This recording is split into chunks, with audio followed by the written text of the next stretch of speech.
You waited. Hi, and welcome to Speaking from the Center. Today is May 13th, 2021. We are gonna talk about China this episode. Woo! You make it sound so appetizing. We're gonna do it. We're gonna talk about China. I got the book right here. It's gonna happen.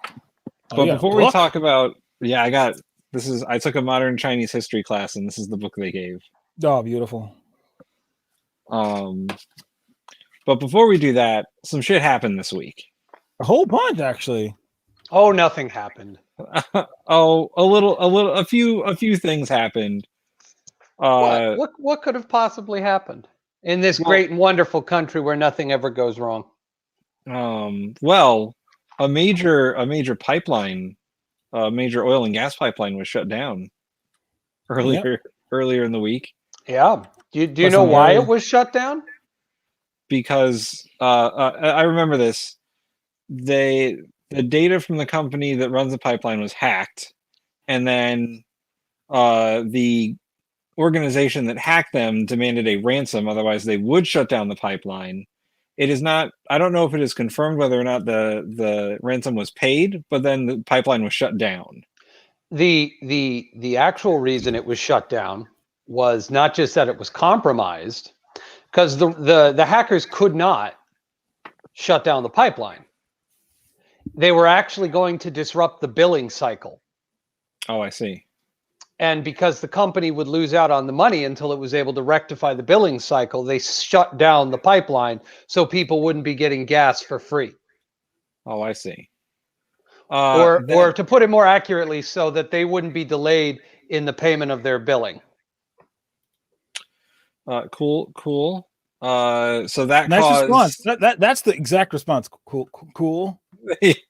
So that caused a major supply shortage, and people started acting like it was the end days and started filling up plastic bags with gasoline. Please, I don't want to hear anything about people putting gasoline in plastic bags. I don't want to see pictures of people doing it. It's like, who thought, man, there's a water shortage, let's put water in plastic bags? No, they're just these people who are suffering from whatever illness is in their brain. It's just like, I need to get this gasoline, this highly toxic, inflammable, and corrosive fluid in a plastic bag. Yep, they did it to put it in my car. To do what with? Scoop it out? I don't know how they were planning on filling their tanks after that. I never saw anybody in any shortage grab liquid with plastic bags. They're probably freaked out about the 70s, what happened that whole thing went down with OPEC. Yeah, with OPEC. It was definitely not OSHA. No, Organization of Petroleum Exporting Countries. Yeah, well, it hurt me to see this. Thank you, Jenna Mew. Jenna's one of our producers. She is one of our producers. The illness is stupidity. The illness is worse than stupidity. Stupidity is something you can combat. This is like baked into the brain, straight up rot of, I don't know, just regular common thought. It's willing ignorance. Willing ignorance, and sometimes and an ability to be easily manipulated by sensationalized media. I don't think the sensationalism gets somebody to put gasoline in plastic bags. No, there's something else going on. No, I think it does. I saw a nobody has containers. I heard a conversation today that the most watched people on YouTube and Facebook were like Ben Shapiro, a couple of televangelists. Even Ben Shapiro would not condone putting gasoline in a plastic bag. People, but they were like crazy old ladies with 50-gallon drums of cat litter. They can get the cat litter drums and put it in there if they're gonna put it in a plastic container. They got people with freaking bins, Tupperware. We went through all of this, but plastic bags. See, the problem is you have way too much faith in humanity. They were telling people that Joe Biden cut off their gas supply and that they better go and get gas right now, or else there's not going to be any. Well, that's what was going on. Well, what's actually going on right now in the conservative sphere is they're asking for blood from Russia, but it's like, you don't realize that Russia is a really big country with a lot of people with a lot of time on their hands. And a lot of people in that side of the world, India, Russia, China, Romania, the Balkans area, even in the Philippines and other places, they're really good at figuring out how to extort the Western world through technology. Like it happens a lot. Ransomware, even like, the Nigerian prince scam. It doesn't happen in Nigeria, but it happens everywhere, all over the place. It's everywhere. Wait, that's a scam? Fuck. Grandpa Tim over here. Anywho. So yeah, the gas shortage wasn't an actual gas shortage. Yeah, no, it was, and we didn't feel it up here in Connecticut because we get most of our gasoline from oil tankers elsewhere. And Canada. Yeah. And Canada. Yeah, it was South Carolina on down to Louisiana. Yeah, and they have since turned the pipeline back on, and they are going to get it back up to full power soon. No, the meme happened really quick. The memeing came quick. So there's that. What else happened in the news this week? So Andrew Yang stepped on the third rail. Oh man, Andrew Yang, he cannot get out of his own way. No, well, so the problem is he did what is right by mainstream American politics. He did what is right about his demographic in New York. What he did wrong by is his incredibly left-wing following on the internet and a lot of other, voices that may be echoing in a chamber somewhere. And he stepped on the third rail by giving a very tepid and dry statement about standing in solidarity with Israel. And then immediately after that, Israel let off one of their really good precision strikes against a bunch of Palestinians, aka, Palestinians and Hamas specifically. Hamas, not necessarily the Palestinian people, but Hamas, the organization that has been doing its thing for the past 40 years. 40 years. Some time. Since the Intifada back in the 70s, I think. Was that the war of 1960? It was when Israel fought the war against 7 Arab countries. No, that was the War of Liberation in 1948 to 49, 40 or 49 to 50. No. This was a really, really quick war. This was like a 7-day engagement. Well, no, there is the 7 Days War or the 6 Days War, but they only fought. I thought they fought Egypt, Saudi Arabia, Syria, Kuwait. No, that was the War of Liberation. All of the Arab world turned against them when they proclaimed their independence after they, threw the British out. And who hasn't thrown the British out? Well, the British mucked everything up everywhere they went. Anyway, it's like, oh, this land is yours now. It is? Yeah. Meanwhile. But like every Arab nation turned against him at that point. But the big ones have always been Egypt, Syria, their proxy state of Lebanon, and for a time, the Jordanians. Mm-hmm. Okay, Jordan. Because the Jordanians were occupying the west bank of the Jordan River as their rightful territory, which the Israelis eventually drove them out of. Yeah. It is a very complex situation out there. One that is, my opening statement for this, Andrew Yang gave a very tepid, by the book response, but now he got flayed over the coals, not raked over the coals, but placed on the coals and having his skin peeled back by the people on the internet. Well, that's, internet gonna internet.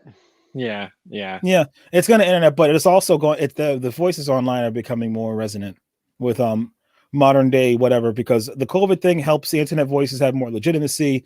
The fact that they have salacious people like the Ben Shapiro's and the other people who like strike at the heart of people. Even on the left, you have Vaush and all these other people who like get into the minds of the general public, and they're spreading more that the YouTube algorithm is getting much better. It's like, oh, politics, money, yeah, we can make money off of this.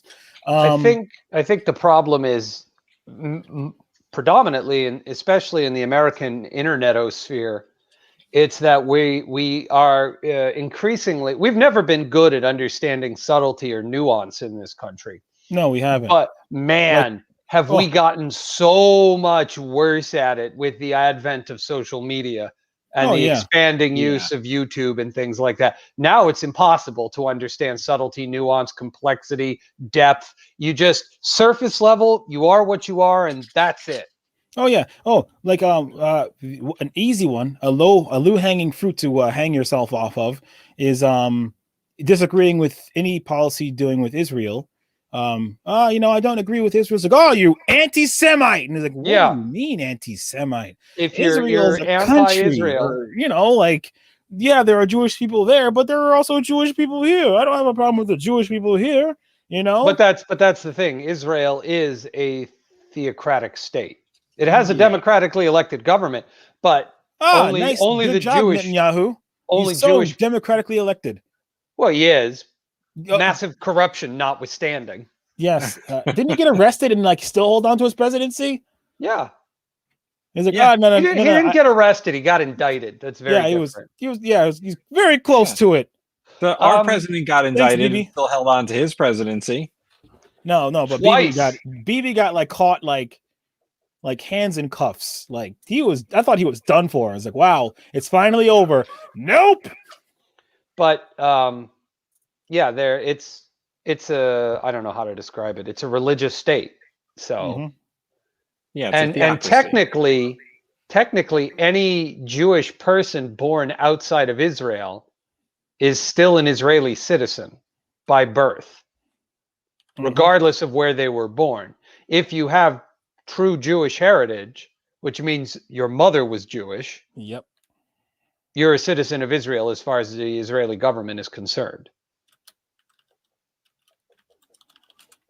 And that's, I'm not critiquing that. That's a good program. The Jewish birthright keeps people it keeps people involved. You have a global society where you're kind of you're trying to foster that you should probably look out for each other no matter where you are, because time and time again throughout history, we've gotten skull-banged everywhere. The Jewish state, Israel did that in the wake of World War II and the Holocaust. So you can't blame them for going, no one else is going to look out for us. We need to look out for ourselves. Yeah, well, they had that whole throughout history. They've had a pretty good job of looking out for each other. And then the World War II thing happened when it became a big mess where they pretty much hunted them down in all of their enclaves and connections, and it was like RICO, but for people who didn't deserve it. It's awful, it's terrible, but much like a lot of things, they've done it over the course of hundreds of centuries and maybe thousands of years. They're pretty good at coming back together as a community. But now things are really spicy because it's a mess of a situation. We can write a 10-page. This is a paper you can write 10 pages on and not have to fluff it. Talking about the plight of the Jewish people in the modern world from the ancient times till now. It's tough. I would definitely categorize the situation as spicy. Yes, it is spicy. Very spicy. So spicy. I didn't know Judaism was known for its spices in its food. You've never been to a good Passover Seder then. No, actually. So matzah pizza. That was nice. That was so good. I invite you to come over to the next time we do Passover, which won't be until next year, but man, do we have fun with it. I am totally down for that because listen, I am from a place with lots of Jewish people. I've had lots of Jewish friends in college. I've done Passovers. I've done the foods. Let's just get it in, baby. Oh my God. Let's not talk about, there's a lot of things going on with a lot of people and groups, and I don't want to get into anything that's going to spark any controversies. There are so many third rails around. I'll spark a controversy. Don't you do it. Ugh. Man, speaking is not my thing today. Anyway, so the Republicans ejected Liz Cheney from her position of power in the House of Representatives. Oh, it's the cleaning. Here comes the cleaning, where they do the dumb thing of getting rid of everybody in their party who is opposed to Trump because they're going to gear up for another lockstep, goose-step march into the White House in 2024. And if the left has anything to do with it, it's going to happen because, gosh darn it, can they not keep their virtue signaling ding-dongs down? I was actually very inspired by Cheney there. Was it Cheney or? Yeah, Liz Cheney, yeah. Yeah, I was very inspired by Liz Cheney there because she She stuck to her guns when they were, because she's not out of the party. Oh, right. Yeah, she just lost her power of position. Right. Power. She's still in the Senate. Yes, there is a ghost in my house, and you did see the door open and close. Yes. But she's still a voting member of the Senate, which means all the Republicans have succeeded in doing is giving the Democrats a Republican who will vote for their policies to spite the rest of the Republican Party. Yeah, and she's one of the most conservative Republicans in the House of Representatives. She has a crazy conservative record. Yeah, and when she was ousted, they were like, well, how do you feel? She's like, we have to stick to our plan of reclaiming our party from a lying former president who continues to do damage. Like, she doubled down. She was not repentant. She trumped. She was like, no, fuck this guy. He's a jerk. And we need to get away from him as a party. The Republican schism grows. It's been crazy since the Obama years. Like the Bush years was their last hit of clean, pure cocaine, and then they just went off the rails.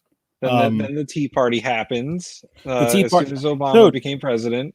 I'm going to go off the rails right now. I am a gamer, everybody. But I describe what happened to the Republican Party like Gears of War, right? Everything is awful.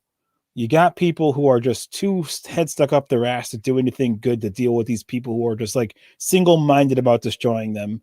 That's the cog versus the locusts, right? The locusts, they ravage everything. They just take what they want. They don't really have a rhyme or reason, like the Republicans.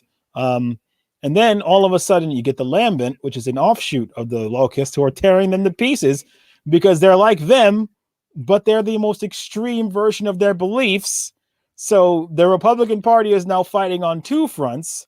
And now, in the modern era, we have a very weakened Democratic Party, I think. And we have a very, very chaotic and hellistic landscape for the Republican Party, because they got their asses chewed up by the Tea Party. They got all these crazies coming out who are just algorithmic gods. They're like, we spark controversy everywhere we go, so we keep the eyes. You keep looking at me while I screw this watermelon. You keep looking at me. I think, and that is now they're now that they're trying to get back to their normal. Their lockstep is stuck in the crazy mode, because the crazy mode is where they have to go to do what they used to do. Yeah, but the moderate Republicans won't back them, especially after ousting Cheney. Well, no, the moderate Republicans are talking about forming their own party. Like, the moderate Republicans in the House are like, we don't, because what happened is in 2020, a lot of Trump Republicans got elected into the House, and the moderates are not a fan of that. So they're thinking about splintering off and forming their own actual party, and that'll be the demise of the Republican Party. I don't know that they'll do that, but what they might do is do things like revive the progressive wing of the Republican Party. Oh yeah, they used to be called Rockefeller Republicans, I think. Yep. Jesus. And it was a progressive wing of the Republican Party that existed for decades in this country. Yeah, there used to be Rockefeller Republicans and the Blue Dog Democrats. There used to be the conservative Democrats. Yeah. So we gotta do one of two things. Either the Republicans need to get it together and do, start acting like the future is coming and step right, or not step right, but step correct, or we get ready for the corporate states of America, because those are going to be the only people with actual power, is the corporations, because they have money and they'll be able to politically be effective in getting what they need done, because they'll get the ears of everybody. You bold of you to assume the United States survives that. Yeah. No, it's not the United States. It's the corporate states of America. I don't think we survive as a single entity. I'm seeing echoes of the Soviet Union over here. Who are we going to lose? New Mexico? There's no other country. There's no other identities. Everybody is identified as quote unquote American. Yeah, but that doesn't hold any meaning anymore. No, you're going to get like New England as its own thing, and no way, South as its own thing, and yeah, you tell me the South doesn't have its own identity. You're kidding yourself. Oh, it does. But here we go. Texas will be its own country again. In their borders, Brexit, England, Eurozone dealing with their border nightmares that are going to be coming. We're going to see that, and we're going to stick together. And besides, it's not our choice. It's going to be the corporations' choices, because the corporations are going to give us the jobs to pay for the inflated rents and mortgages that we need to keep our houses and livelihoods. We're not going to be going anywhere because they have been working really hard at keeping the boots on the backs of our necks for the past 20 or so years. They have been locking the clutch on us. And it's going to happen with more political schisms as more political parties have become less and less effective. And the only ones getting anything done are the corporations and interested parties with money. Did I tell you the story about the CEO from Texas town where my friend moved? Oh, yeah. Yeah. Who went to give the guy some money, and then he just bought out the endangered land and then bulldozed it over. Yeah, that's what is going to be done everywhere. Easy. See, that's what I mean, is you assume we stick united through that. I don't think we do. And I think the political schisms increase, but I don't think it's the corporate states that are doing it or driving it. Because there is an older order at work here, one that the existence of a single unified United States upset that needs to go away. In their mind. The Illuminati? No. No. Okay. No. I just want to make sure it's not the Illuminati, because it's not the Illuminati. It's the creation of the United States and its ability to innovate and its expanding labor pool created a shift in global geopolitical and financial status. The first major shift in human history in 2,000 years occurred with the rise of the United States.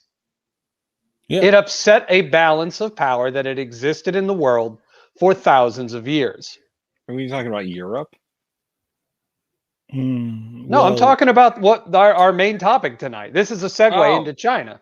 Oh, yeah, segues. I was seeing the connections. I was seeing them. I wasn't. For 1,500 years, at least, possibly more, the way the economy of the world worked was not, forget about the United States and everything we grew up knowing and everything America thinks is the way it's always been, but it's really only been that way for about 150 years.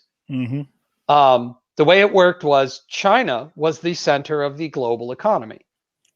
But not powerfully so. More like no, 100%. They were the dominant force in global politics for thousands of years. They're being pulled apart for thousands of years, or hundreds of years at least, towards the end. No, not really. It's not really been that big. The most things that would happen to China is occasionally border tribes would invade and then ultimately be assimilated into the Chinese identity. Wasn't the 1800s to start the massive decline of China? That was after the rise of America, though. But for thousands of years, but for thousands of years beforehand, in one long dynastic continuity, the way the world's economy worked was you got silver and you gave it to the Chinese to get what you wanted, which was silks, salt, sugar, porcelain, spices, tea. And you had to have that silver to do it. All the major wars, if you think about it from a European standpoint, it doesn't make sense. But from a Eurasian standpoint, for thousands of years, even going back to the Roman Empire, it was... Well, once they discovered China. Once they made connection through the Parthians, it was, okay, we can trade with them. That's great. Although the Romans were weird about trading and decadence and all that stuff. But after that, it was, how do we get and trade, and how do we find the most favorable trading position between us to trade with the East? How do we get to trade with China? That was it. Money flowed into China and goods flowed out. Yes, that was a big thing, because obviously it's just because there's a huge country that's had its own massive history where, even before the Warring Kingdoms period and all that other stuff like that, there was just tons of resources and things in China, tons of people in China. So there were 5 major dynasties in China before the Three Kingdoms period took place. Yep. 5 major centuries-long dynasties. Well, except for the Qin. They only lasted like 2, but they unified China for the first time. But who was the one that unified China? The one that just slaughtered everybody? Was it the Qin? That was the Qin dynasty. They wiped out all the other neighboring rival Chinese kingdoms to create the first modern Han-centric, what we think of as Han-centric Chinese what year state. was this? What year was this? 500 BC? Yeah. Okay, yeah. Maybe even further back. It was before the Romans. I know that. Mm-hmm. I'll look it up. But yeah, the dynastic system they had going on for a very long time, which just became really inflexible with the modern day system too. But obviously, they held their own for most of the modern era. 2200 BCE. Okay. When did the Opium War start? Was that 1700? 1830. 1830. All right. So the 1830s, the Opium Wars, when Britain was starting to just straight up trade opium to China to get what they wanted. The problem was this. Again, the reason the Chinese dynastic system became so inflexible was because it never needed to change.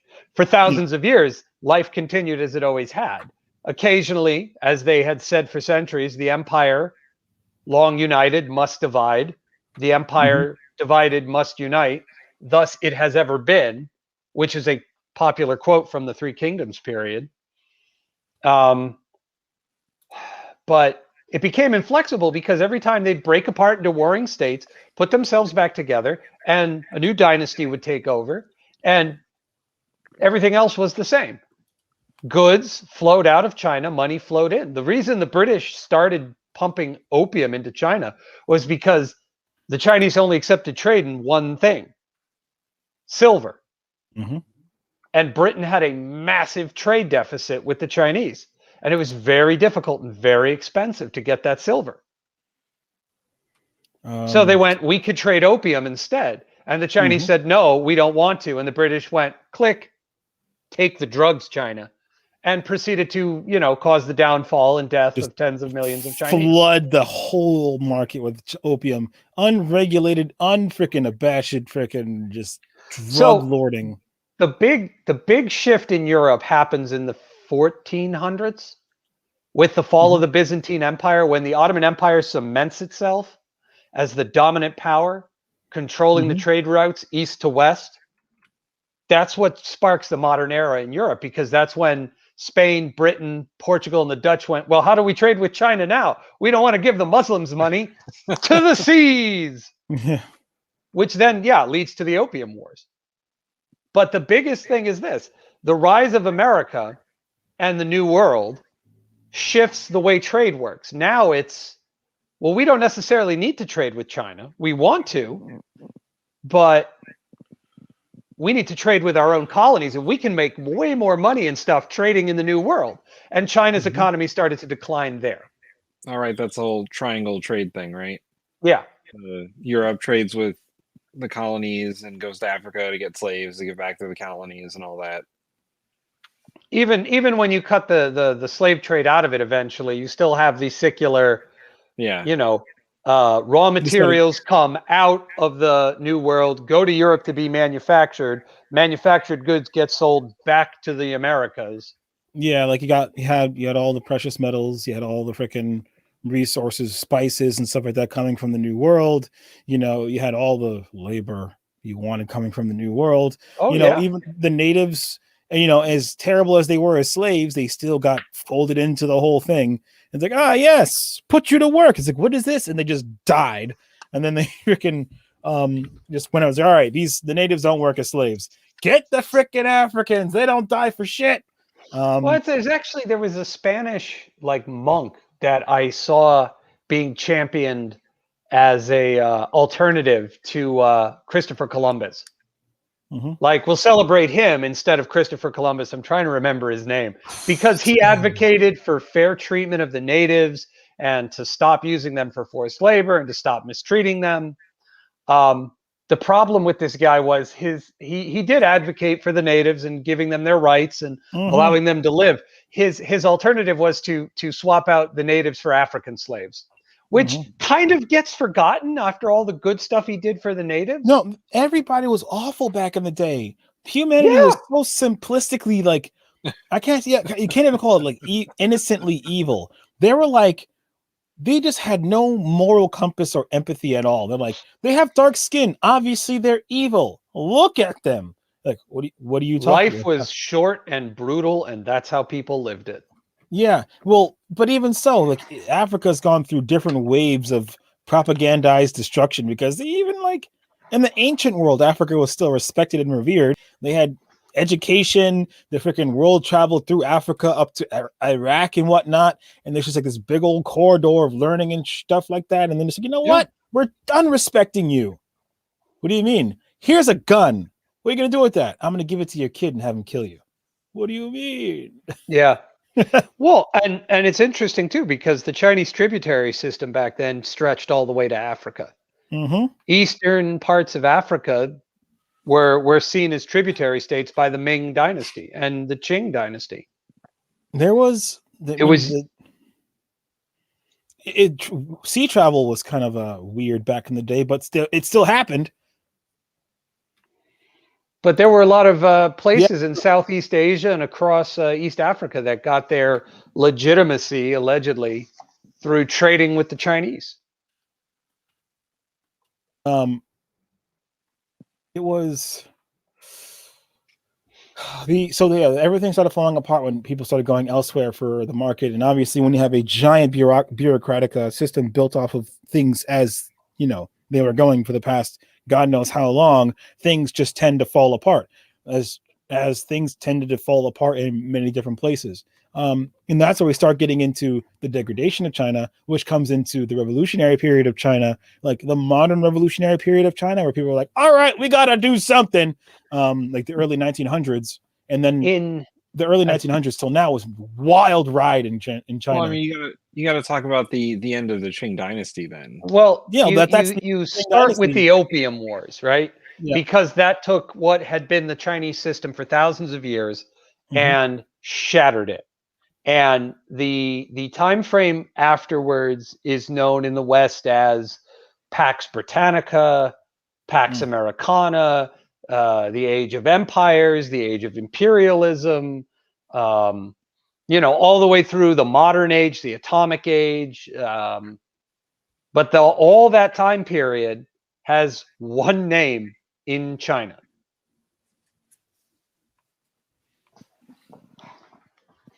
We call it a whole bunch of different things. The Chinese have one name for it, and that is I got to think how to say it. 百年国戚, or the century of humiliation. That is how it is known. That is how it is still thought of. It is a time period, because right after that, in 1850, the Qing economy collapses because the West is in, they have their enclaves, and they are pumping stuff into China. Well, yeah, and the Chinese manufacturers just can't even come close to competing. Yeah, the British, the German, the Dutch, even the Americans. The French, and especially the Americans, because the Americans were the ones fighting for the open door policy. None of this economic exclusion. Everybody gets to trade in China, and the Chinese manufacturing economy collapses. And this leads to the watershed moment of the end of the dynastic system in China, and that's the Taiping Rebellion. Yep. What year was the Taiping Rebellion? 1850 to 1865? Yeah, something like that. It was 15 years, and it is, to this day, one of the bloodiest conflicts in human history. Yeah, and then, was that with Sun Yat-sen? No, was that him? No, this was a man in South China who got a fever, had a dream. He had been trying to become an official and kept failing. Then he got sick, got a fever, had a dream, and where he was the brother of Jesus Christ, and God had anointed him to destroy the hated Qing dynasty. So he created a Sino-Christian religious fanatical cult thing and launched a rebellion to conquer and liberate China from the Qing dynasty, in which tens of millions of people died. That happens every time something goes on in China. Tens of millions of people die. Well, when you have the largest population in the world, I mean, hell, even a bus crash in China kills more people than it does in other countries. Yeah. Bus crashes in America, like, maybe 5. 10 people dead. Bus crashes in China, 100 people dead. Yeah. Hits another bus, 200 people dead. Yeah. Yeah, no, so the Sun fall of the Yat-sen was I know he's like called the father of modern China. He is the father of the Republican and modern movement in China because he overthrew or fought to and campaigned to overthrow the Qing dynasty. Yeah. It was in his name, because he had been forced out of the country, that the Xinhai Rebellion took place in 1911. Okay, 1911. Yeah. And that is when the segments of the army rebelled. The loyal Qing general Yuan Shikai was called in to suppress the rebels, and rather than fight them, Yuan went, there might be an opportunity here. Ah! So instead of crushing the rebels, he negotiated with them and said, okay, cool, and went back to the Qing and said, yeah, I'm not fighting for you, I'm on their side. And the Qing went, well, we got nothing then, so... Yeah, they had the 8-year-old at the time, right? Wasn't that like the 8-year-old emperor? 6-year-old? Yeah, Puyi. Puyi was made the emperor of China in 1903, Mm-hmm. at the age of 3. Okay, so yeah, it was just you can't do anything about this. And what was that general's name? Yuan Shikai. Yuan Shikai. Did he take power for a while and die? Oh yeah. Yeah, he made himself emperor and just he tried to restart the dynastic system between 1911 and 1916. A dynastic China was attempted 3 separate times. 1912, immediately after, there was an attempt at a restoration. Mm-hmm. 1916, Yuan Shikai declared himself to be the new emperor in the new Chinese dynasty, which again also failed. And then I want to say a year later, in 1917, a warlord general named Zhang Jun took the capital and reinstalled Puyi on the throne. Yeah. And the rest of the warlords in China went, no, you don't.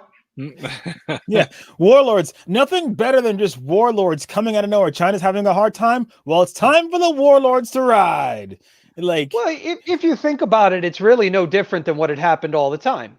Yeah, it's really no different than what happened all the time. every time central authority in China collapsed, local power barons would rise up, fight each other until only the strongest survived. The Three Kingdoms, the Northern and Southern Sung dynasties, like that's just how it goes. Every time China breaks apart, warlords. So this Sun Yat-sen, are we talking about the Boxer uprising? Or no. Because he also caused that apparently too. Well, he caused a lot of uprisings. He caused 5 uprisings. Sun Yat-sen was not responsible for the Boxer uprising. That's bullshit. That's what it says in my book. Look. Well, your book's fucking wrong. Says. That's what it says. It says no.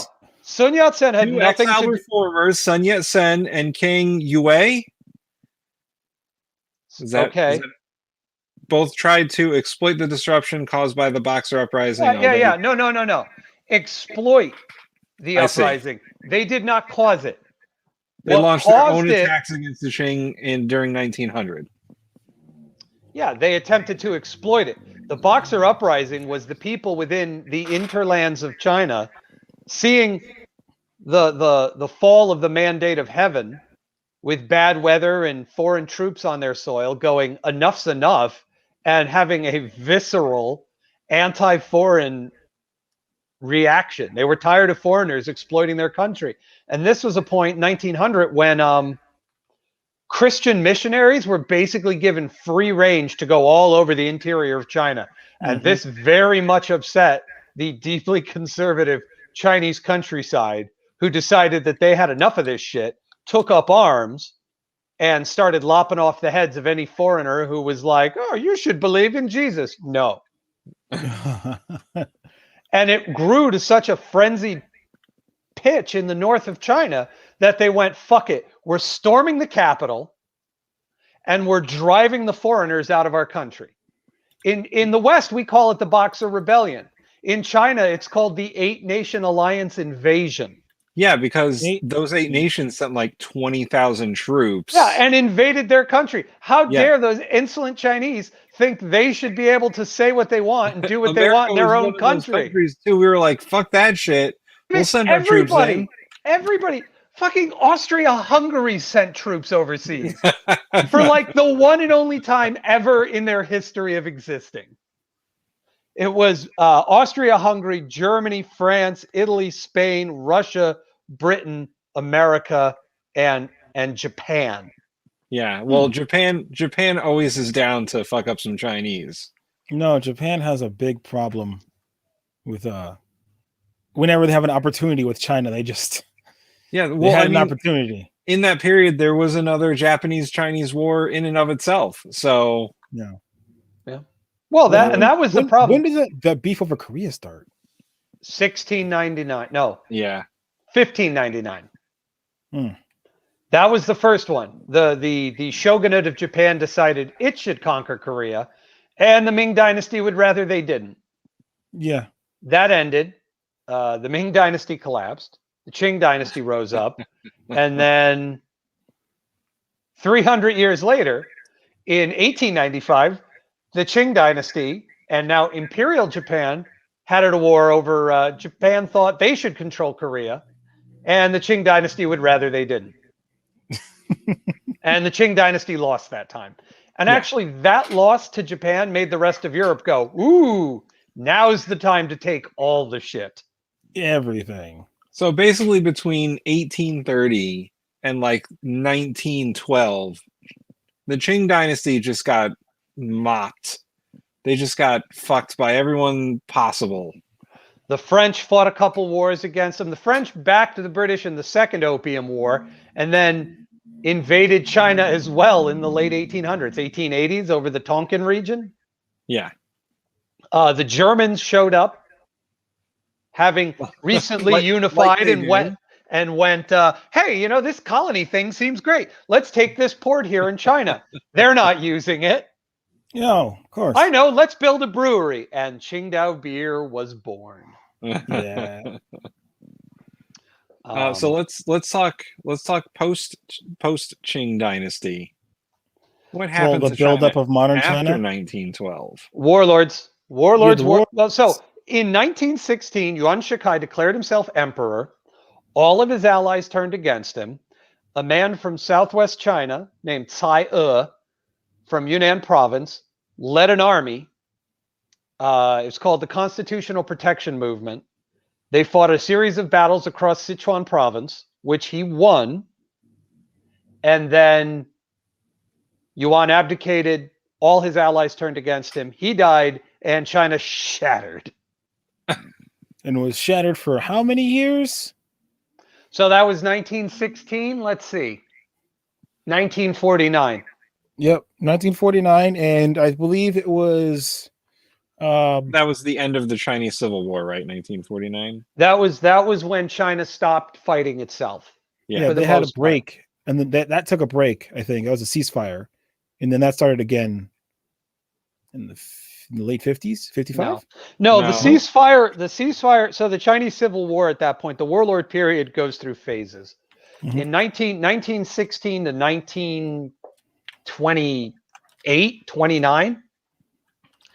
Over that 11 or 12 year period, local strongmen, the Anfu clique, because what happened was the country broke apart in a series of alliances based upon connections between where groups of officers in the military went to school. If you went to the Baoding Military Academy, that sounds very cliquey. That's what they were called. It was called the Baoding clique. If you went to the Taiyuan Military Academy, you were part of the Taiyuan clique. If you went to this other school, you were part of that clique. You had the Zhili clique. You had the Fengtian clique. You had the Lianguang cliques. All these cliques of officers divvied the country up and fought each other for control. Mm-hmm. in the 1920s, and this is all while the Republic of China nominally exists as a sovereign nation. Something like it. Sun Yat-sen was the big advocate for that, but in 1921, he said enough's enough. He dropped out of mainstream Chinese politics, formed the Kuomintang, or the Nationalist Party, and took over Guangdong province in South China, asked for military aid and advisors from the newly formed Soviet Union, and declared a national revolutionary state to unify China under a progressive nationalist government. Then he got liver cancer. Well, he got liver cancer from that. Decades of drinking and smoking as well didn't help. Yeah. And he died in 1925. He had a hard life, all right? Yeah. You know. Well, so the problem was every time the warlords in the North would say, that's it, we're going to invade the South and crush them and unify the country. The other warlords in the North would say, no, don't do that. Because they were never united. It was always just a coalition of warlords waiting to backstab each other at the drop of a hat. They would say, no, let's negotiate. So in 1925, Sun Yat-sen was on his way north to negotiations to unify the country. When he got very ill, they found out he had late-stage liver cancer, and he died shortly after arriving in the city. Yeah. At which point, his lieutenant, Chiang Kai-shek, waited a couple of years, I think 3 years, launched the Northern Expedition, and said, here's what happens when you train and equip Chinese troops to Western standards. And proceeded to, with a far smaller force, beat the crap out of every single warlord state he fought. Oh, man. All right. So Mao Zedong was his name? Mao Zedong. Mao Zedong. He was a part of Sun Yat-sen's earlier years, like in the not the 20s, but the 1910s. So the 1910s, he was part of his organizational force, and what he helped him with Russia. No, actually, no. Mao doesn't come into the scene until 1919. Okay, yeah, 1919. In 1919, the Treaty of Versailles is signed, and in it, the Chinese had declared war. Some form of a central government had declared war on the Central Powers, joining the Allies in World War I. Their representative at Versailles, a man by the name of Wellington Koo, was there to negotiate for, the return of Chinese territory. At which point they found out. I forgot about all of this. Yeah. At which point, yeah. They saw, the Chinese delegation were told that all German territory in China was to be handed over to Japan. The Chinese went, excuse me? Well, we're not signing this fucking treaty, and left. And when the West tried to hand Chinese territory over to the Japanese, the Chinese people rioted in such a great number, motivated and organized by student groups. In America, May the 4th is Star Wars Day. In China, May the 4th is known as the May 4th movement, was this massive protest to see Chinese territory returned to them. And this massive uprising of students inspired the intellectuals of China, who did not think such groups existed in such numbers to do this, that they went, maybe a communist party like the Russians have wouldn't be a bad idea. And they had a representative come from the Soviet Union, and under great secrecy on a houseboat in the middle of a lake, they held a meeting that Mao Zedong was at, and they formed the Communist Party of China, which under Sun Yat-sen's umbrella organization of National Revolution, they were accepted as partners in the revolution. Yes. So that is where Mao comes into play. Though he was there for the forming of the party, he left to return home after his father died to deal with those affairs. And other Communist Party members were in the KMT government, the Kuomintang government in South China during the Northern Expedition. Mhm. And then when the Northern Expedition succeeded and claimed Shanghai, Chiang turned on them and started slaughtering communists. All of them, and he killed his own people too, because better dead than red. They were, yeah, like they were Chinese communists, and he was like, nope, we kind of had to kill them, and that was the problem. Yeah, so he killed them. He killed communists. He also killed other people because they were like their partners for the most part. And it's like anybody who's remotely sympathetic to communist ideation needs to go to. Yeah. Which was another massive slaughter. Well, so once the Northern Expedition ended in success, it was okay. Now we solidify our control. Mm-hmm. In the early days of the Republic, Sun Yat-sen was the elected president, but he lost power to the military man of Yuan Shikai. He was also a peace-loving person. He didn't like. Yes, he was. Yeah. So unfortunately for him, hey, we did the thing you've been trying to do for years. We killed everybody. In 1928, the communists had, the communists attached to Chiang Kai-shek's camp had caused an incident with the British, and Chiang was afraid the British would intervene in the Northern Expedition, so he started rounding up and killing communists to appease the British. The political head of the Chinese Revolution was a guy named Wang Jinwei, and he was a political man. He was Sun Yat-sen's political protege, and he gradually lost ground to the military man that was Chiang Kai-shek, just like Sun Yat-sen lost ground to the military man of Yuan Shikai. Mm-hmm. So that's why having the military help you is the most important thing, and you'll find that's probably one of the most important things in like the failed continent. Well, not really failed continent, but in the continent of Africa, a lot of people are trying to secure their power by gathering the military, and then all of a sudden it's just the military who's seizing the power all over the place. So you lose your charismatic figures and you just get the leaders who just want the power, and that's another story for another day. Whole continent, huh? The whole thing's just a wash at this point. Don't harp on it. It hurt him to say that. I saw it hurt him when he said that. There's a lot of countries there. There's a lot of different there's a lot of countries, a lot of tribes, a lot of bad borders, a lot of bad blood, and a lot of just systematic destruction and degradation in any other places. But don't you worry. As humans are, they're very resilient. Africa's going to get better. Yeah, they're probably going to be the last stage of whatever happens on Earth. Africa is going to be like the house on the Golden Hill. No, Africa's coming up because the Chinese have been investing in there so heavily. And Russia back in the 80s have been giving a lot of educational programs and whatnot. The Russians gave political indoctrination and AKs in the 80s. Oh, really? Oh, nice. So we call that education here in America. We give you Chinese, education and a gun. Yeah, the Chinese are trading resources for infrastructure. Yes, no, that's the new age way of doing things. The Russians did it, their way by educating or spreading their ideology, yada yada, giving resources and whatnot. China's actually building things and quote unquote helping, more so in a IMF kind of World Bank kind of way, but you're free.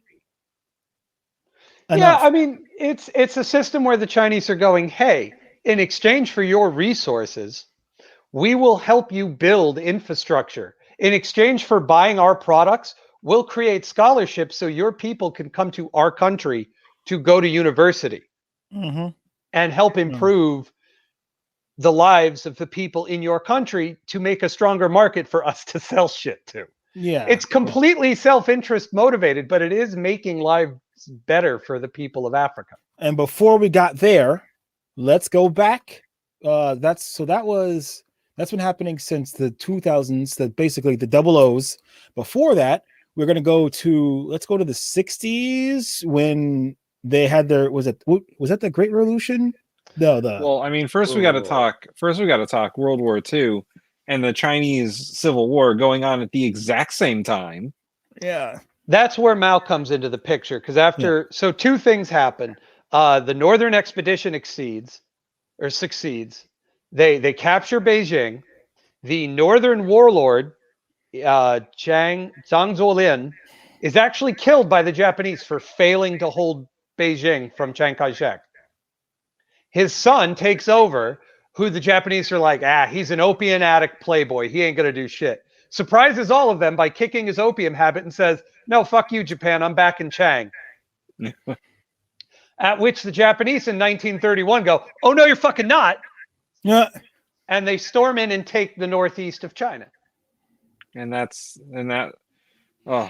So the first battle of World War II was actually fought between China and Japan, right? Yeah. Oh, absolutely. 1931 to 32, the Japanese occupation and annexation of northeast China, which they establish a puppet government under the last emperor of China. Puyi is back on the throne. Puyi, now older Puyi, like I'm back again. What do I do?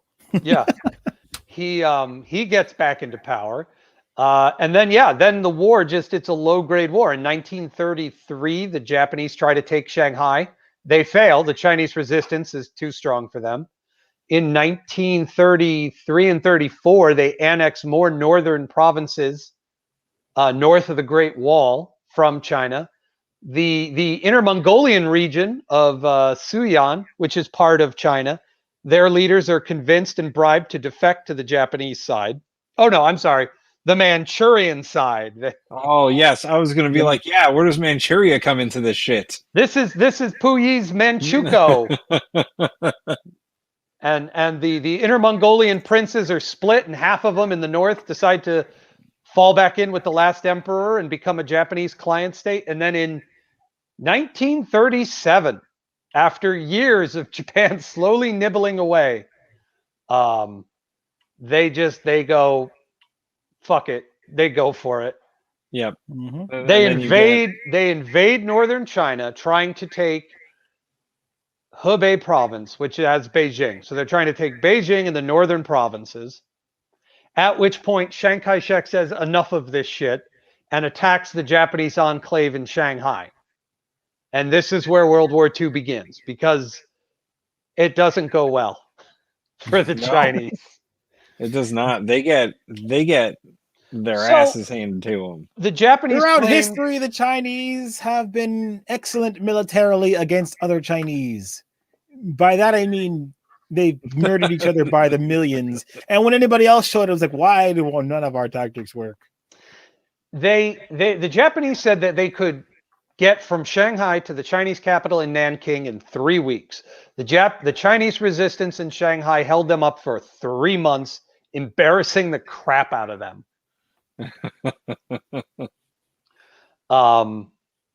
So 3 months later, in December of 1937, in January of 1938, when they take the Chinese capital, the seminal event of Chinese history for the first half of the 20th century takes place.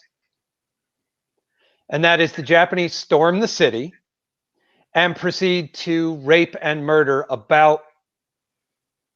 What was it, like 300,000? 300,000 people are murdered. Yeah.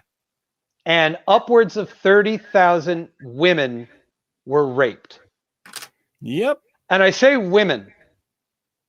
That's not an accurate description. I think females would be a more accurate description, because they didn't care how old they were. Yeah. And by the way, Japan says this totally did not happen. But it super happened. It was so bad that the Nazis got involved to stop them. You're making us look bad. The Nazi representative in China, in Nanking, would put on his Nazi armband, rove the streets of Nanking with other Germans, and grab Japanese soldiers and pull them off of Chinese women and yell at them in German. And the only reason the Japanese did not immediately shoot them is because they had Nazi armbands on, and they were like, "Oh yeah, we're trying to be friends with Germany. We can't do that." Yeah. No, the big guy in the West. How fucked up do you have to be for the Nazis to be the good guys in this story? Well, I was gonna say Japan has a history of being incredibly, almost inhumanly monstrous when it comes to combat against each other and against any place they went. And like it was like they were like the Japanese murder hornets. You put them in a new ecosystem, and they kill everything. They're good at it. Yeah. Well, I think, and this is the thing, that time period is important because it informs so much of the modern Chinese discourse. That is because Japan's invasion is just seen as another foreign invasion. Mhm. You know, it's no different in their mind than the imperialist British or the imperialist French or any other. They did turn it up though later on. For 8 years, and I lived in China, and they would take me to the battlefields and the memorials, and they were deeply scarring things to see. Going to the Nanjing War Memorial when I was 19 is probably one of the things that I'll remember that to the day I die. How I felt, how traumatic it was, because they preserved. It's built on the site of the largest mass grave unearthed after the war. And they have an area that I just call the boneyard, because it is all the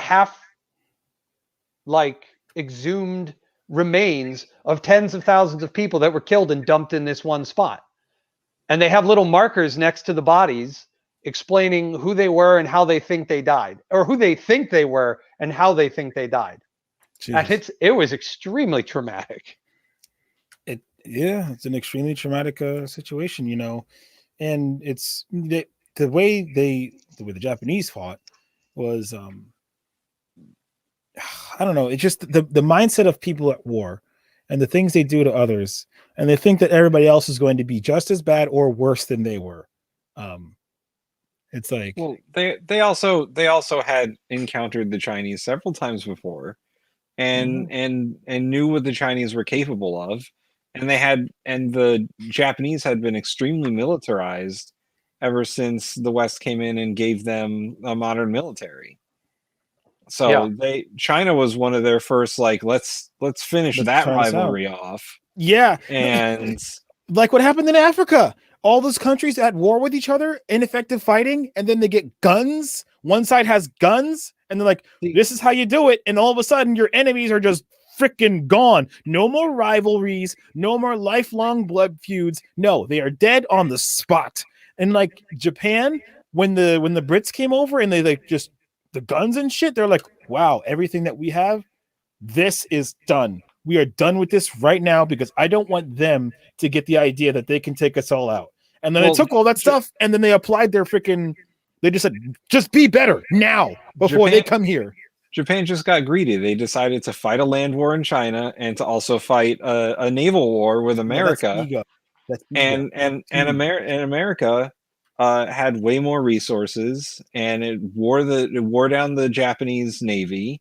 And meantime, the Japanese army in China was, trying to hold its own. 8 years.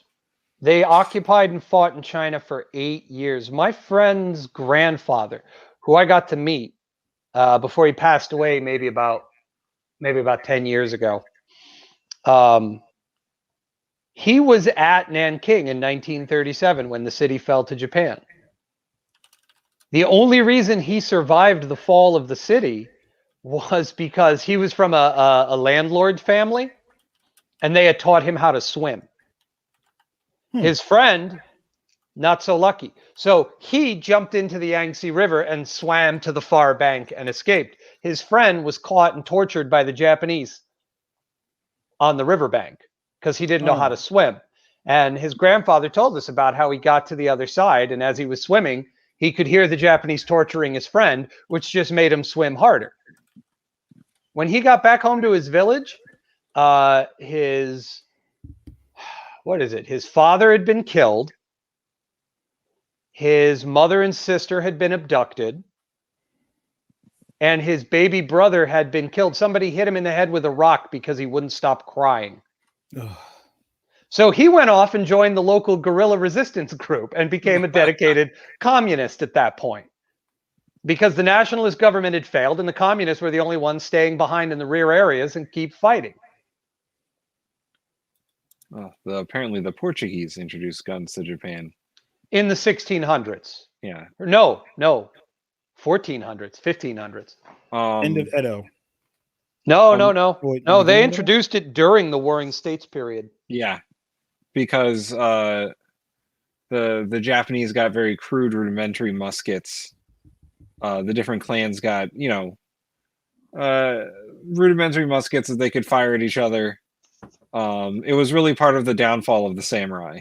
They got Portuguese style matchlock muskets and copied them exactly. Yeah. And went, there's only one way to make these, and it's this way. And they were inadvertently the first country to create a standardized musket. They were the first country to mechanize muskets, huh? Well, so everybody else back in Europe, they had gunsmiths that made each musket differently. Yeah, yeah. The Japanese looked at the Portuguese muskets and said, well, this must be the only way to make this. Right. So we need to recreate it exactly. Yeah, well, it was the same. It's a foreign tool. And like I said before, when those things showed up, they're like, all right, we need to get our shit together now. So in the 1500s, when the Japanese were fighting, if your musket broke, you could pick up somebody else's musket, take parts out of it, and put it back into your gun, and it would work again, which is something Western and the rest of the world were not able to achieve until the 20th century. I mean, your weapon is your life. So let's move to post Chinese Civil War and the end of World War II. So the communists win, and the communists win by and large because nobody had changed anything. Even under the nationalists, the social structures and the hierarchies were the exact same as they had been under Imperial China. 1949 marks the end of feudalism in China. It is not until the communists are victorious in the Civil War that feudalism ends in that country. When did the great Cultural Revolution? Cultural Revolution, where they gave the land, redistributed the land. Well, no, I think he's talking about the Great Leap Forward. No, the Great Leap Forward. Yes, that's what I was talking where about. they were going to collectivize and industrialize overnight, and it didn't work. Didn't that lead to the famine? But it did their number one thing, millions of people dying. Like, hey, it was so bad. We got that part done. Most of the steel they produced was absolutely worthless, and it caused a famine and millions starved. And it actually was like 50 million people. I don't know if it were that many, but it's a large. It's a lot of people. But here's the thing. It did two things. It shook Chairman Mao's control over the party and led to the Cultural Revolution. Because he fucked up with the Great Leap Forward, he was sidelined. He was still the chairman. He was still the revered revolutionary leader of China, but his ability to impact day-to-day policy was now largely gone. And he didn't like that. So in 1966, he kicked off the Great Cultural Revolution to seize control of the government again and be the paramount leader. And it was at this point that China wound up having more in common with North Korea than anybody else. Yeah. Indoctrinated, borderline starvation peasants, spending day in and day out reading the works of the great leader. That cult of personality comes through. Well, and desperately trying to destroy any of the old ways. Yep, and what is that, the prisoners thing? Everybody's looking at each other. It's like, stay in line. We need to do this to survive. Because everything was falling apart, and it was rough. And as China was, clawing their way back after the Great Leap Forward and their policies to tighten up things, like the one-child policy was in the 80s. When was that? The 80s, early 80s, 70s, early 80s. Yeah, early 80s, and that was their dirty little secret until that got out, and they're like, no way, that's embarrassing. So it wasn't that it was a secret. It's just I don't think the West could really comprehend it. I mean, it was such a bizarre idea, and it wasn't you were allowed one child. It was part of a system that ties in with the what's called the Hoku. The Hoku is a system of family registration. You register who you are, where you live, where you were born, who your family members are. And this kind of family registration existed in China for thousands of years. Yeah. The communists adopted it and used it as a means to kind of try to keep order in the countryside? Yeah, keep order in the countryside. Because they had tightening up the ship over the past. It was like 2 decades of getting everything together, getting it all together, trying to. And you had about a century of infighting and local warlords, and they had to find secret societies rising up and rebelling, and so they went. We need to put an end to that and stabilize things. Mm-hmm. And the one-child policy was brought in as part of that. Yeah. And it wasn't, again, that you were allowed only one child or the government would execute you. It was you were allotted one child. Or the government would execute you. No, the government, this is it. The government wouldn't subsidize you if you had a second child. Oh, I see. It's a socialist state. So they would provide food, health care, education, and housing for everybody in the country. Mm-hmm. So I was incorrect earlier. It was 20 million people the Great Famine killed.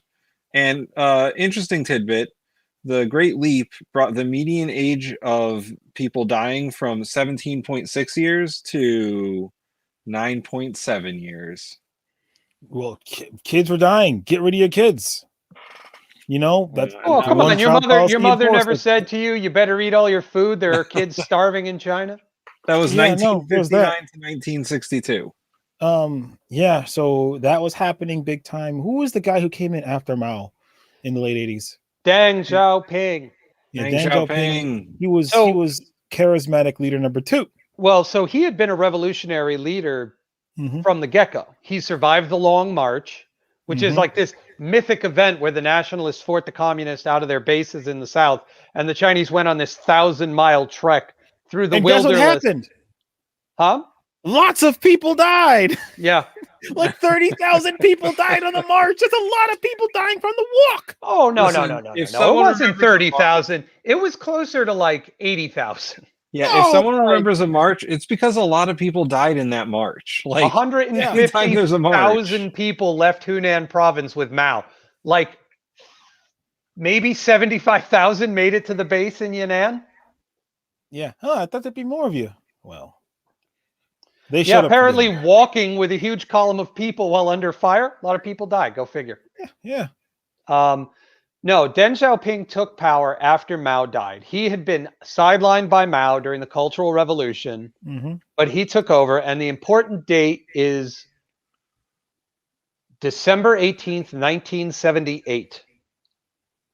That is when Deng Xiaoping enacted his economic reform policy. And that's when China. That is like the moment for China starting up their economic powerhouse future. I think, because they front loaded it with, don't we look great? It wasn't great, but they started controlling the message going out to the Western world. And, they started playing catch up, like real hardcore. Like, the jokes about China copying everything, the jokes about them stealing secrets in the 80s, the jokes about their cheap manufacturing, all of it. Like, this was all like part of their, we got to catch up. That's the actual great leap forward.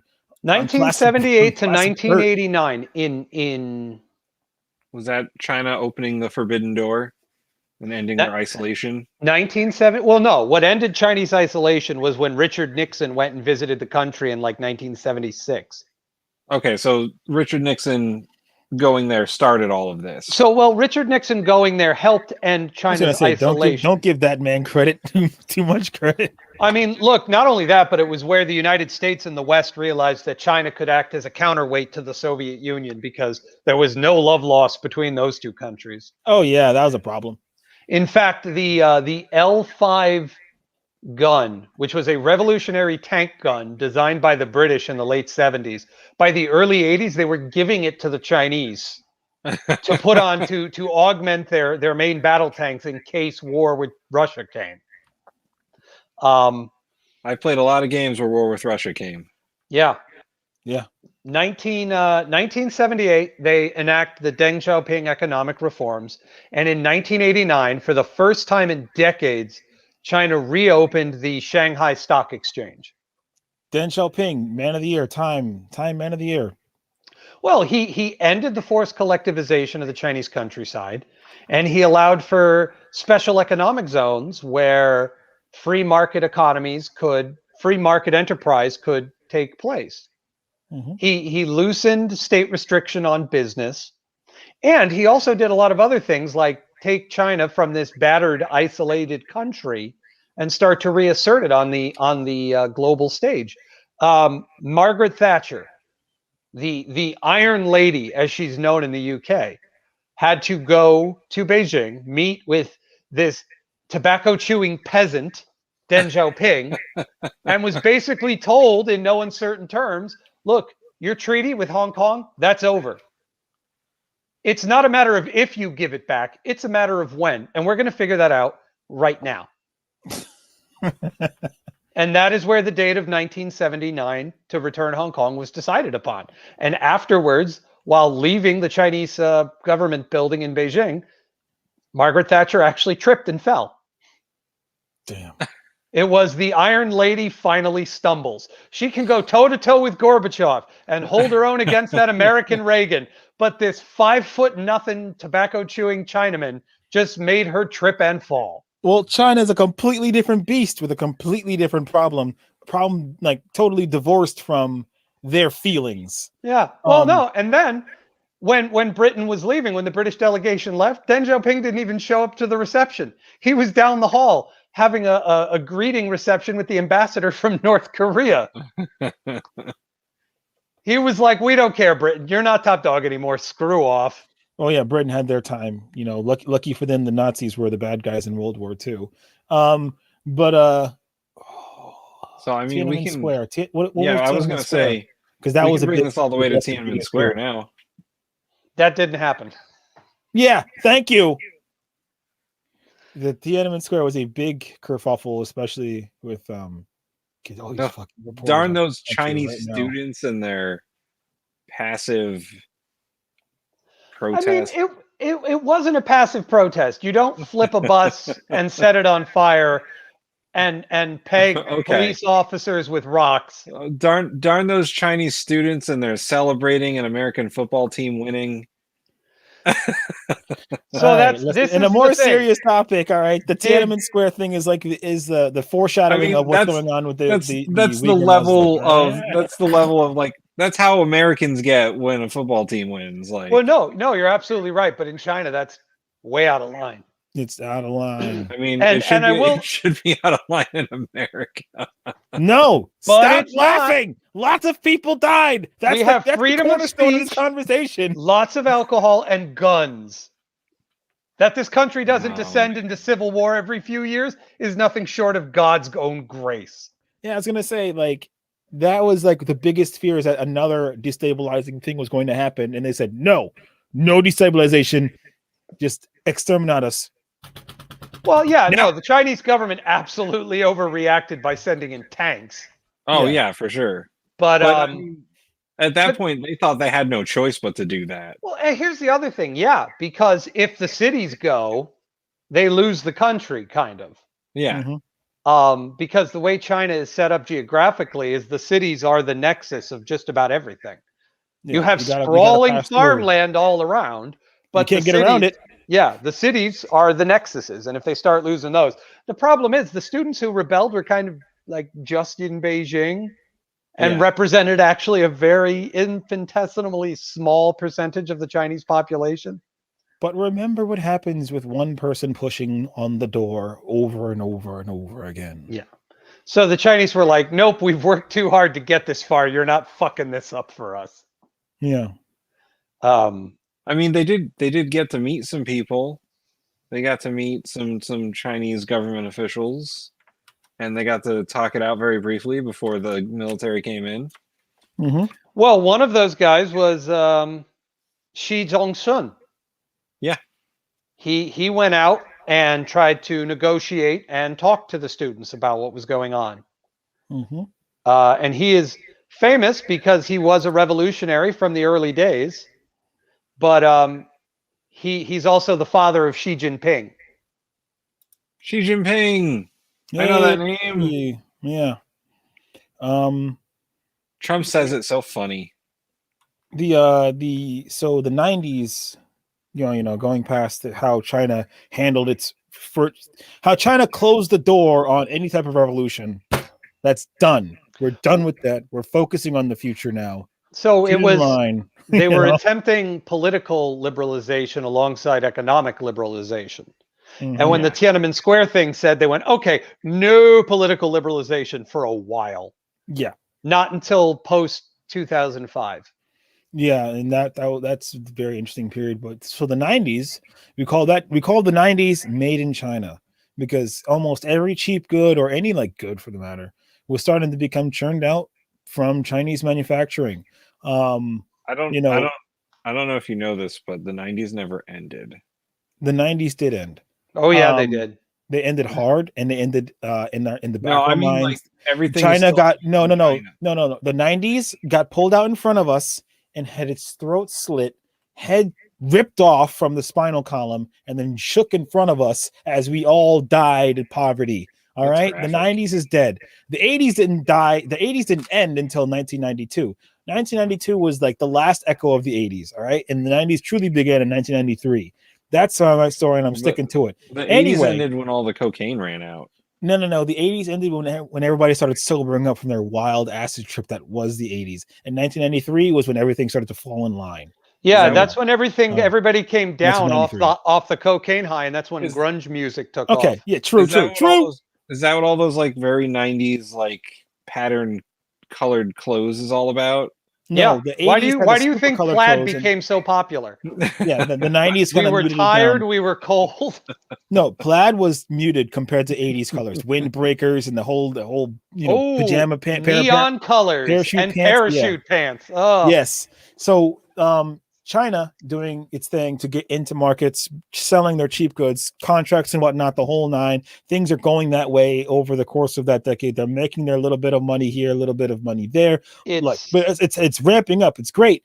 The end of the 90s is like the coup de grace. China is now in the money. I forgot what the trade agreement was that pretty much. I know exactly what it is. Yeah. December 11th, 2001, China finally gains entry into the World Trade Organization. Oh, yeah. No, so this is right before that. Right before 2001, I believe it was. Are you talking about NAFTA? No. There's something that Clinton did in the late 90s that pretty much gave all these companies carte blanche to just. The repeal of the Glass-Steagall Act. Yeah, yeet everybody over to China for labor, and that just bolstered the economy forever. Dude, it bolstered China and India so hard, China more so. China more so because they had the centralized state to take care of it. India can't even enact laws or enforce laws, and their buildings are falling apart. They shut the workers in there and they all died. The eastern third of India is practically ungovernable. The repeal of the Glass-Steagall Act will forever have ripples in our economy in so many different ways. We're living it right now. Yeah. In 8th grade, for me, I'm reading the newspaper because they try to keep us to be civic-minded young people where I was. We were reading the newspaper, and I'm seeing these articles that say 40,000 jobs outsourced here, 30,000 jobs outsourced there, 70,000 jobs in this entire company just leaves the country, shipped to China. And it was, for me as a kid, I'm like, wow, that's a lot of jobs. Me as an adult, wow, that's a lot of jobs. Holy crap. And it's like, and then you start seeing, made in China becomes a more ominous term because now everything's made in China. Yeah. And people, so the funny thing about the 90s economics, right? Make a whole bunch of different things to try to sell to people to get them to buy things, right? Okay, they buy all this stuff, cool. Well, make something else to try to get them interested in buying it. Flashing colors, 99 cents, yada, yada, trying to make that, right? Damn, people aren't buying more things, but we want this money. As time goes on in the 2000s, things change from trying to produce a whole bunch of things to producing fewer things and making the things that people already buy more expensive because they already hit like peak manufacturing. So it's like this, instead of inventing new things, sell them the same shit, but for more.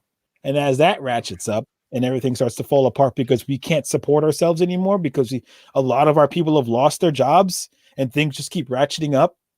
Add this in with the real estate thing because I do real estate history. 90s, low principal, high interest. And then the 2000s was it started creeping up to high principal, high interest with their crazy bad loans.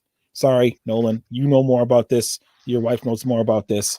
But and it just people started asking for more money without the money coming back into the system like it used to. People got money going back into the system with all the jobs that we had.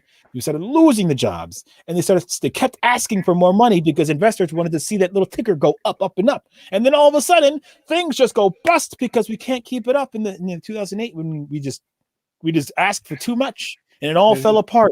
And that is the second super leap for China.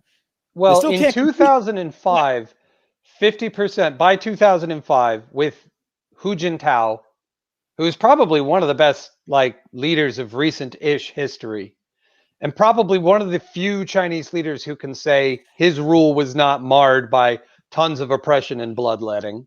Yeah. That's a very small, narrow group of Chinese leaders who can say that. That is the 30 people. 30 what was it? The game Civilizations was we're no longer going to use Mao Zedong as the representative of China. Oh, who are you going to use? This Chinese Empress Wu Zetian. I went, she still killed tens of thousands of people during her time as Empress, right? You needed to have at least tens of thousands of people dead under your belt to get to that position. Well, yeah, I mean, at some point you're going to lose the mandate of heaven, so. But in 2005, he had managed to make it so that about 50% of China's economy was privately owned. That's the money coming in, and that's the billionaires that are coming to our casinos. He created a system where government-run businesses would be incentivized to run government industries like private businesses. And if they could make it so that their government industries could compete with actual private enterprises, they would be given more money by the state. Yep. So the Chinese found a way to take state-run industries and make them profitable. Yep. So here's the funny thing. That's how China created its middle class. Yeah, dude. Here's the funny thing, right? When I was growing up, I was told fascism was when the state controls business and uses it for their interest, right? Now, this is I always argue that a lot of systems need different mixtures of economic, things like capitalism needs socialism and other things like that. You have to find a balance in mixing the systems. But that's right there where they have the cutthroat nature of capitalist business working throughout their government businesses while allowing them to flourish and allowing for wealth and growth in certain areas while also allowing for the capitalistic system of feudalism it is an insane cabal of always a cabal of powers that have just made it into this almost it's numbers beyond people. It is numbers beyond people, and not in terms of death right now. It is numbers beyond people in terms of progress, money, and being able to utilize that money to do what they need to do. They still lack experience in certain areas, which holds them back. Hey, we launched a rocket. It's now floating around in our atmosphere we don't give a damn. But they have the tools they need. They just need another cultural revolution. China watched. Wait, what was that? I was going to say they call it socialism with Chinese characters. That is the term that they used under Xi Jinping up through Hu Jintao. Now it's called the Chinese Dream under Xi Jinping. Yeah. Oof. It's just we took socialism and then we did this with it and now we're good. Yeah. Well, and they kind of did. I mean, they still have medical care for their people. They still have plenty of food and farming subsidies for a farming industry that actually works. This is and they have taken hundreds of millions of their own people. To give an idea, in 1989, when Tiananmen Square happened, college educated urban people made up 11% of the country's population. 89% of China's population at that time were rural, agricultural-based people. Mm-hmm. In 2019, that number is flipped. They're utilizing the money to catch up. Well, but this is what I mean. It's not that those people aren't in the countryside doing agricultural based stuff, but the standard of living has flipped to where now only somewhere between 10% or less is living in that sort of rural poor area or level of poverty. Whereas now, even in the countryside, the standard of living is on par with what you'd find in a major city. So there's a thought I had here about what's going on here, right? So in America, we talked about this a couple episodes ago about us being on top, and our system is pretty much pulling us apart so individuals can get what they want in the time being for some unforeseen end game. Meanwhile, Europe's like, thank you, Sharton, for this idea. Like, why are you not working for each other? We as a country are kind of like working for the growth of our country. And China, with the Chinese dream, is pretty much like, have you ever seen the movie Hero featuring Jet Li? Oh yeah. It's pretty much like beating the idea that the individual is not important. But what's important is what we're actually doing for the future of the country. So and that's like, the Chinese dream is they're now getting to the point where they're hitting critical mass, where all of those sacrifices in the past are going to catapult them somewhere. But they, in my opinion, do not have.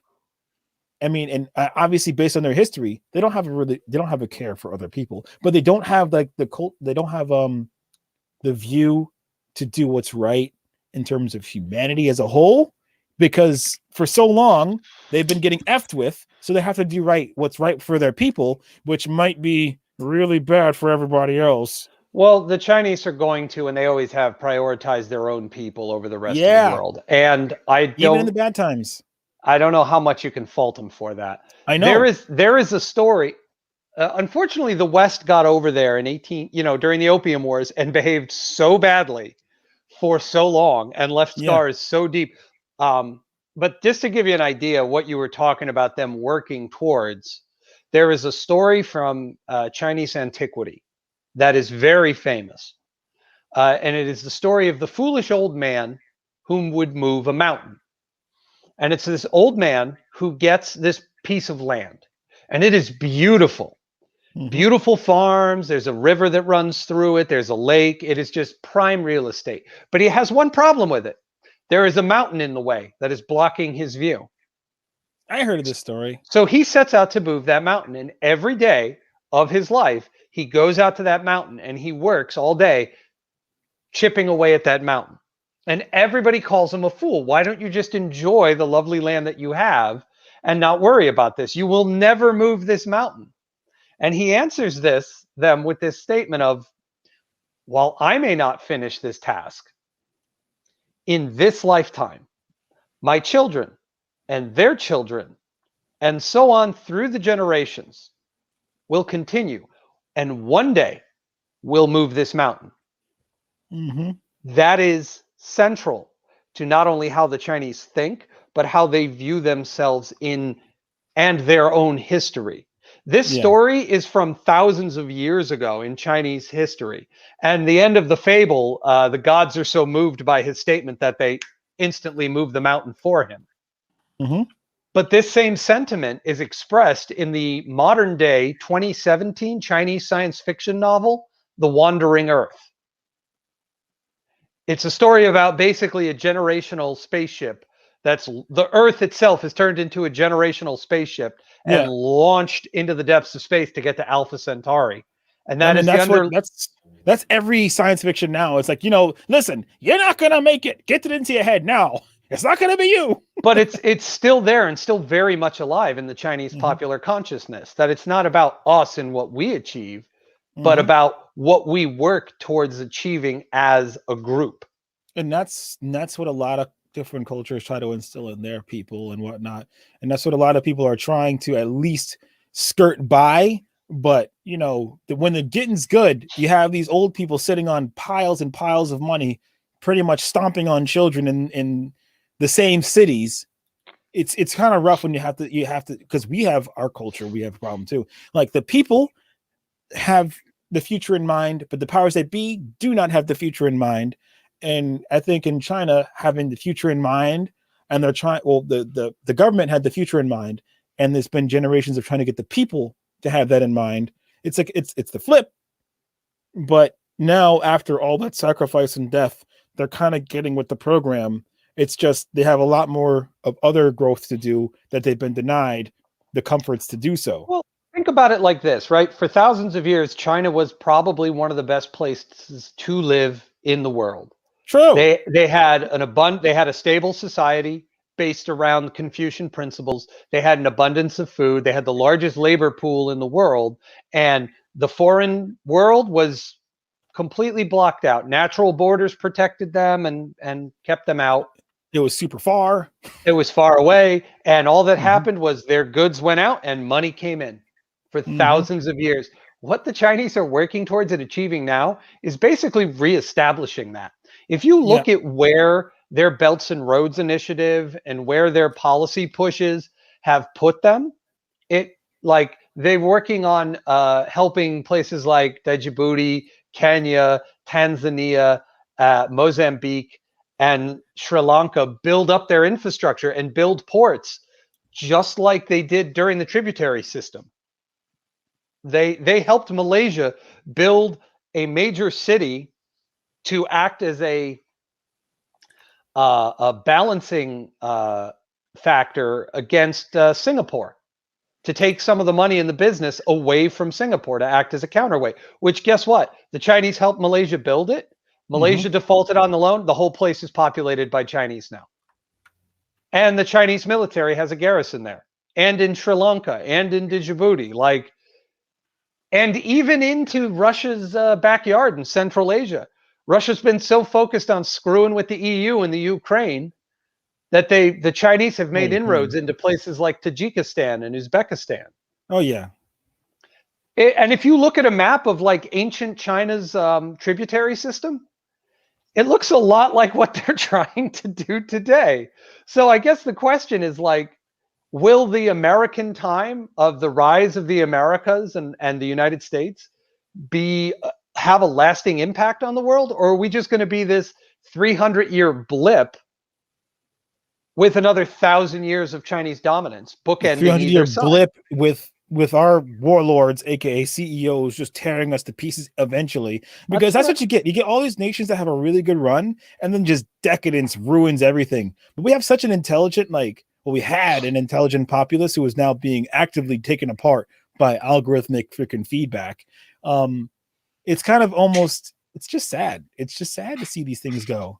Yeah. But that's the difference. Fight against it. What can you do? Corporate States of America. We're going back to that. It's going to be a shadow of what it used to be. It's going to be a debt colony. It's going to be people seeing how they can get their money out of this place and then just go to the stars. I mean, you got to think about it like this. America was founded by two groups of people: religious fanatics and ruthless businessmen. If anything, what we're headed towards is kind of the logical conclusion of that. Excuse me. What? You I coughed. can't move you around? You coughed and it moved you. But yeah, I mean, that's what I mean. You think about it. America and the American continent, North and South America, and the United States especially, are we going to be this lasting power, this lasting thing in human history? Or will it just be a 300-year blip? 2,000 years of Chinese supremacy on one side, this 300-year blip of Euro-American dominance, and then another 2,000 years of Chinese dominance on the other side. So what happens is, because that's what it's kind of looking like. It's kind of looking like that.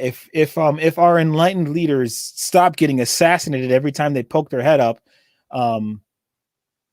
hopefully that we survive this. Every time somebody's like, "Oh man, there's a lot of crime going on over here. I wonder if we just switch this and this and fix everything. Oh no, it looks like I'm dead for some reason." Did you hear about the group of U.S. soldiers that got arrested because they were tied to funneling guns out of their army base in Kentucky into Chicago? Wow. No, I think I might have heard about. Nope, didn't. No, wow. I mean, listen, all right. You ride or die for the hood. Country be damned. I'm just kidding. God damn it. I mean, we're doing that stuff in our country. We have one group of people who are having completely corrupted and rotted out. We have one group of people going, who can have the most woke contest and be the biggest oppressed person, versus lizard people have taken over the government and are eating babies. That's our culture divide. Why not both? Meanwhile, the Chinese are developing a system of an unmanned drone taxi service. Yep. The Chinese are going to have a flying car taxi service in Beijing. They have won the future. No, so for us, and we're dying, we're drowning in a pile of insurance. Insurance is killing everything. We're drowning in a pile of our own goddamn stupidity. Our willing ignorance, our clinging to this idea of American exceptionalism, and the Chinese have a flying car taxi service. We've lost. To bring it all the way back around. There were people putting gasoline in plastic bags this week.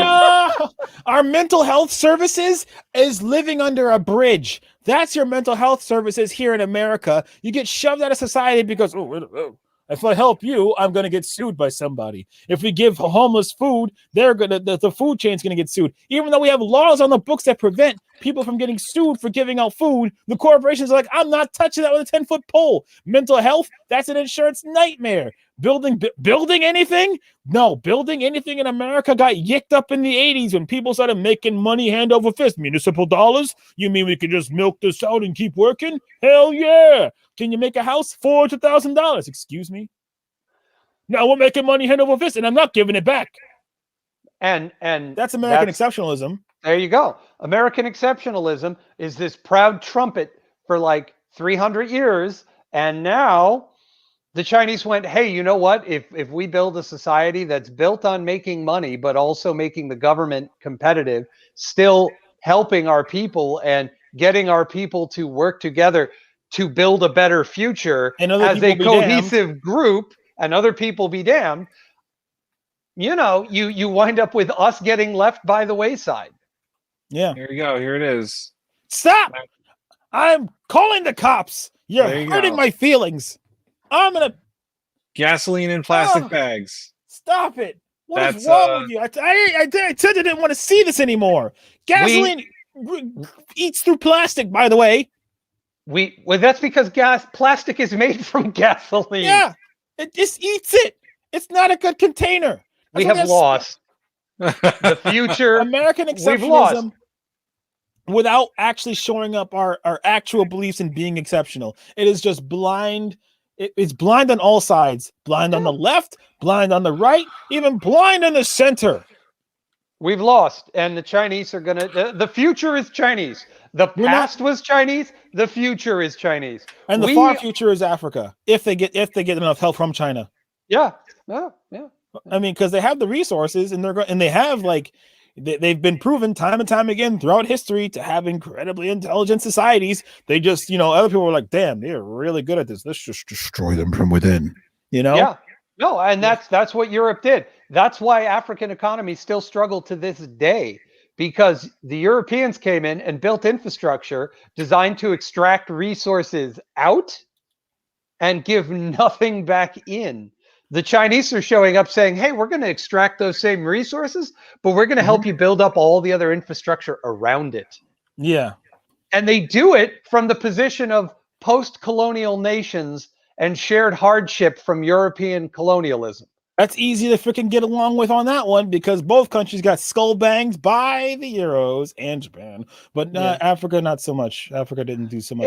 Mainly the British and the French, and in China it's mainly the British and the Japanese. So not much in Africa, and I did not call Africa a country, by the way. It's a continent, many countries, many countries, many different cultures, many different economic positions. He just said failed continent. Yes, and it hurt. I didn't call it failed.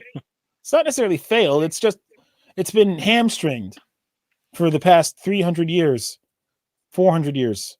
Things that have fallen apart real bad. Really good book for you to read as a microcosm of what happened to Africa and many other places is a book called Things Fall Apart. I read that in high school, and holy crap, did it blow my mind with how terrible things can be. Holy shit. We had a really good episode, by the way. We did. So we did our research. We had a good time. I took notes. Yeah, I did my fair share of like remembering what happened in college. And if you want, I only had Tim didn't talk. I only had to take notes for the modern stuff. Listen, yeah. I know that Nolan is the Chinese history guy, so I let Nolan and you guys talk a little bit. I mean, I put in my 2 cents. I lived there. Like it's one thing to study the history; it's another thing to like walk through it. Yeah, like I know the dates and the people, but I've never been to China. So, Aaron, where can people find you? So, my name is Lord Links. I stream every single day on twitch.tv/Lord Links. I stream in the evening, Eastern Standard Time, which, you know, if you're anywhere in the world, figure out where that happens to be for you. You can also watch my VODs later on if you missed the show. I mainly play video games and talk about things and answer questions. I try to shy away from saying I don't know, but if I don't know is the answer, I don't know is the answer you're going to get. All right.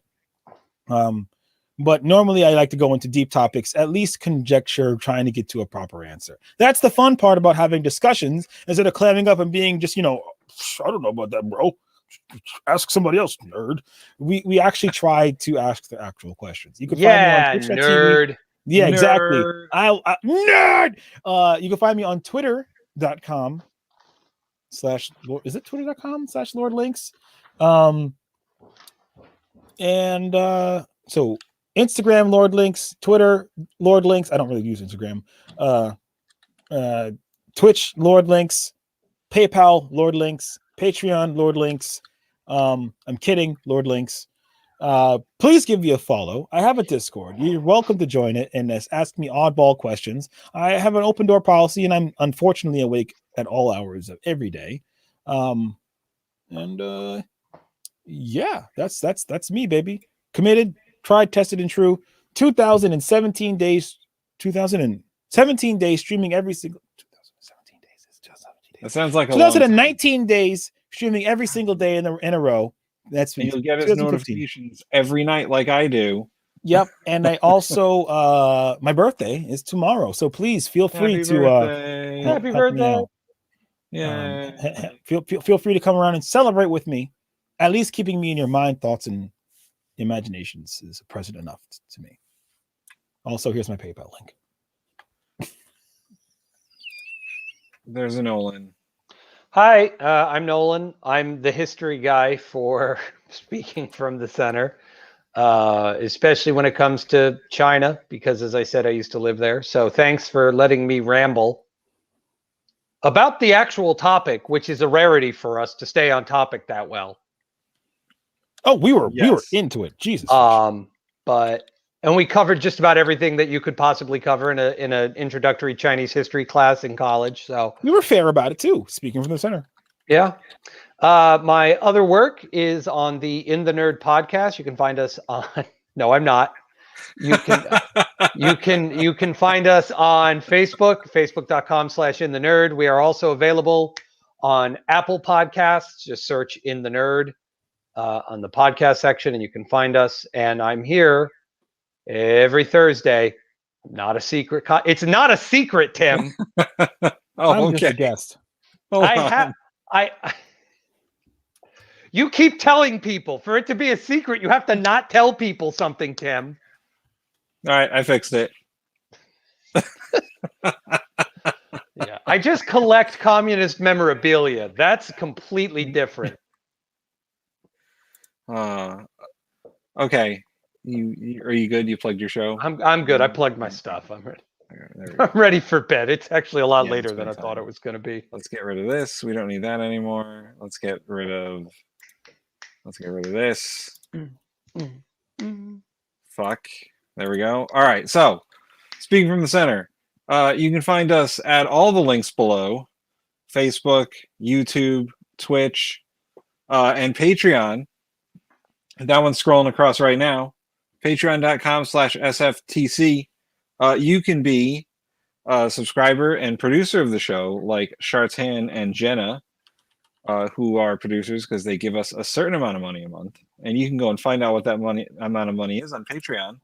But you can also go and give, however much you feel the show's worth. And yeah, you can find us on Facebook and the YouTube and the Twitch, and we'll be back next Thursday at around 8:30 p.m. Eastern Standard Time, or whatever crazy time zone you live in, and we'll have a new topic. But China was fun. I like China was fun. Yep. Israel and Palestine, fun. China, fun. Gasoline, fun. Keith will have not liked this episode because he told us to be funny, but he's dead, crap! So he doesn't matter. He did tell us to be funny. He did tell us. You can't joke about 10 million people dying every time China coughs. I mean, I thought we kept things pretty lighthearted. Yeah. But we tried. The 10,000 people graveyard with bones in it. Yeah. But listen, he's dead, so it doesn't matter. The rape of Nanking. Yeah. Yeah, we'll end the show on that, I guess. Yeah. Bye.